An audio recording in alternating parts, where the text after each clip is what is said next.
Salut la crew et bienvenue dans la review de Frozen Flame, un jeu de survie que je trouve quand même très intéressant. On commence avec une première partie qui vous présente un peu le jeu avant d'entrer dans le vif du sujet. Dans Frozen Flame, vous incarnez un élu capable d'utiliser le pouvoir de la flamme gelée. Vous êtes dans un monde où seulement vous et les autres élus pouvaient survivre efficacement aux conditions difficiles du monde. Vous devez ramasser des matériaux, vous fabriquer de l'équipement, une maison pour braver des créatures abominables qui envahissent de plus en plus le monde.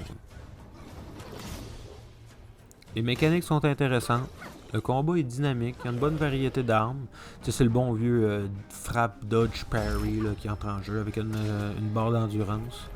C'est le bon vieux classique, disons. Le crafting puis la construction de bâtiments est intéressante aussi. On y retrouve un système de solidité à la Valheim un peu, mais quelque peu simplifié pour les bâtiments. Puis aussi pour les crafts, là, on a différents crafts de dispo selon la table de craft. Comme pour la solidité, disons dans celui-là, ça va plus être, faut que ça soit solide pour construire plus haut, au lieu de faut que ça soit solide pour bien tenir. Il n'y a rien qui va se casser la gueule. Je crois que ça va être apprécié de quelques-uns qui n'aimaient pas que ça arrive dans le jeu que je viens de nommer. Aussi, il y a un truc bien intéressant. Sous la map, il y a des campements d'ennemis, puis des petits défis aussi un peu partout. Ça rajoute un peu de la vie là, sur la map. Là. Des fois, les survivals, ça peut être vite vide et chiant. Ceux-là, au contraire, là, quand même pas mal d'affaires à faire sur la map, des boss, des espèces de mini-donjons. C'est juste dans l'espèce de petit prologue où est-ce qu'il faut capturer 4 masques de créatures différentes. On a accès à un gros donjon, à quelques petits défis et beaucoup d'encampements de monstres. Et ça, il y a un système de level aussi. Et il y a un gros skill tree où est-ce que vous pouvez dépenser vos levels. Puis vous les perdez aussi en mourant.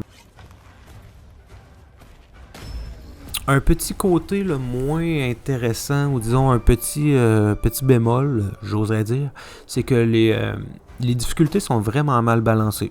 Je dois avouer que Easy, c'est vraiment très facile, puis Medium, là, ça devient Dark Souls, genre Underlevel, là, c'est un peu exagéré. Donc j'ai même pas essayé Hard, là, c'est beaucoup trop. Peut-être qu'à plusieurs, c'est moins flagrant.